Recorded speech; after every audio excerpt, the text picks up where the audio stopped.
अगर तुम चाहो तो क्या कुछ नहीं हो सकता। তরুণরা যখন চেয়েছে তখন কি হয়নি। নবী করিম সাল্লাল্লাহু আলাইহি সাল্লাম তরুণদেরকে ভালোবাসতেন। জীবনের সর্বশেষ যে বাহিনী তৈরি করেছেন সেই পতাকাটা তরুণের হাতে তুলে দিয়েছেন। ইসলামের পতাকা কখনো পুনর্জিত হয় না, হাত বদল হয় মাত্র। রাসূলুল্লাহ নিজের হাত থেকে তোমাদের হাতে ইসলামের পতাকা তুলে দিয়েছেন। আল্লাহু আকবার।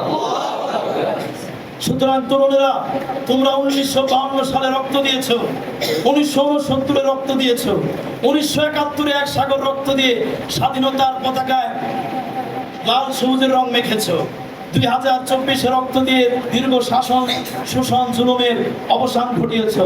তোমাদের কাছে একটা রিকোয়েস্ট, তোমরা কি আরেকবার রক্ত দিয়ে সকল জাতীয়তাবাদীর উপরে ইসলামের পতাকাকে উড়াতে পারবে?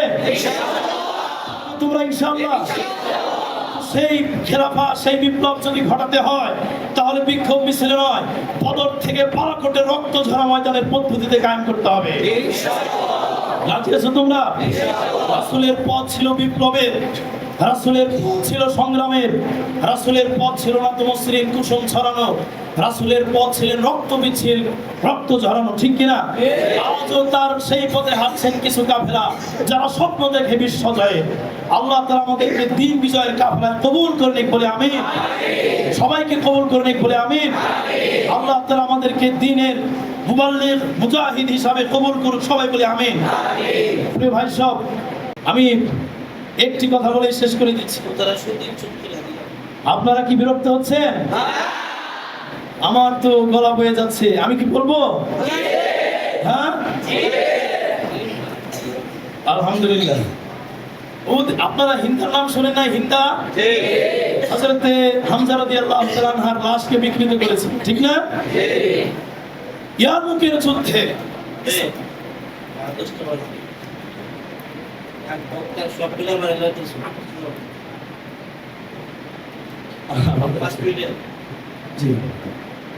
ইয়ারমুকের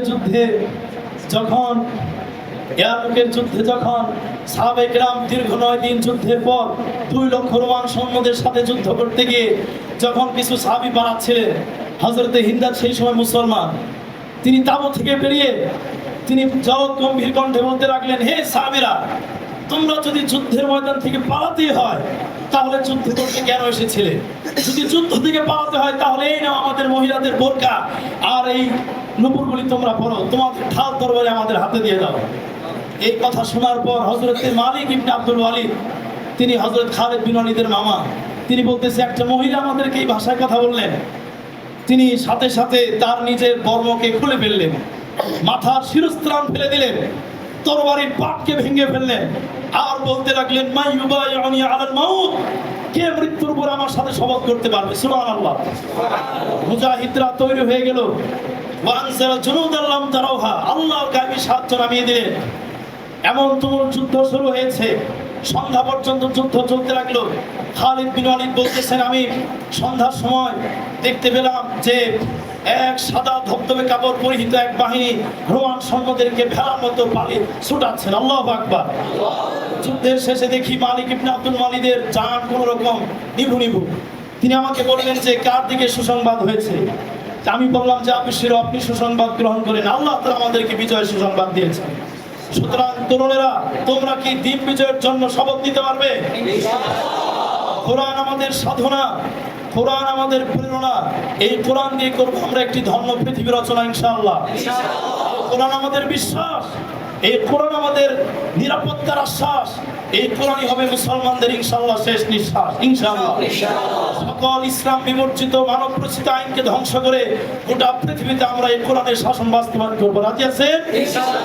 তাহলে আর ঘুমিয়ে নয় নয়ন মিলিয়া, উঠরে মুসলিম উঠরে জাগিয়া, অলস্য জনতা পায় তুলিয়া, আল্লাহর উপর স্মরণ রাখিয়া, নাসরুম মিনাল্লাহি ওয়া ফাতহুন করিব ওয়া বাশশিরিল মুমিনিন।